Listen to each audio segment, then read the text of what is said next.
যখন থেকে নাহিদ ইসলাম আমাদের প্রতিবেশী হলেন, তখন থেকে আমরা খুব খুশি হয়েছিলাম যে এত বড় নেতা ন্যাশনাল লেভেলের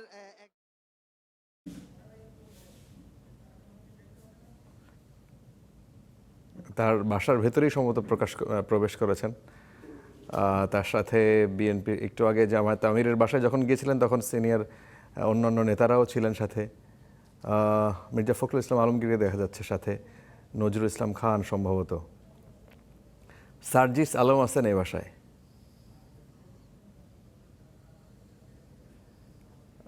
এনসিপির অন্য সদস্য সচিব আক্তার হোসেন তিনি আছেন, সার্জিস আলম, নাহিদ ইসলাম।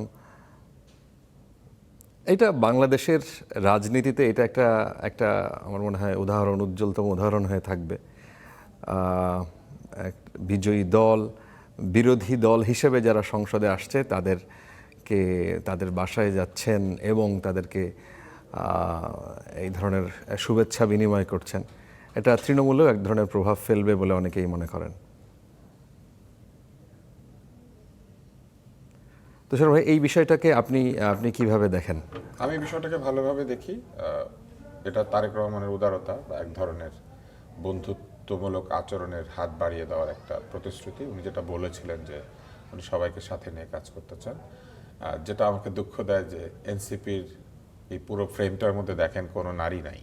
আচ্ছা, নারীবিহীন একটা রাষ্ট্র তৈরির যে প্রক্রিয়া, সেই প্রক্রিয়া অব্যাহত আছে।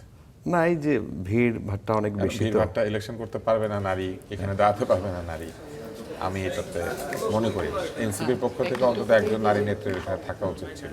এটা তো সার্জিসেরও বাসা না, আক্তারেরও বাসা না। আক্তার আর সার্জিস আসতে পারলে ওরা কেন আসতে পারবে? এনসিপির অনেক নারী নেত্রী যারা জামায়াতের সাথে জোট বাঁধার কারণে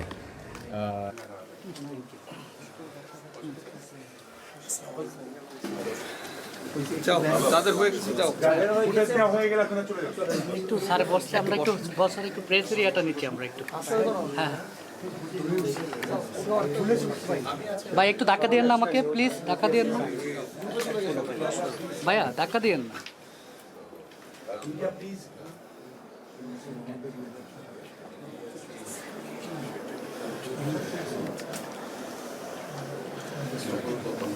ভাইয়া প্লিজ,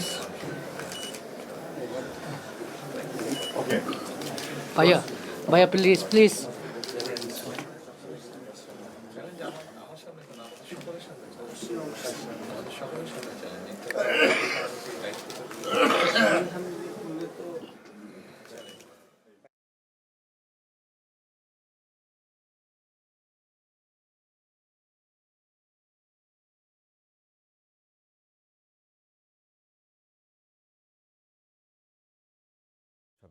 খালেদ ভাই কি মনে করেন?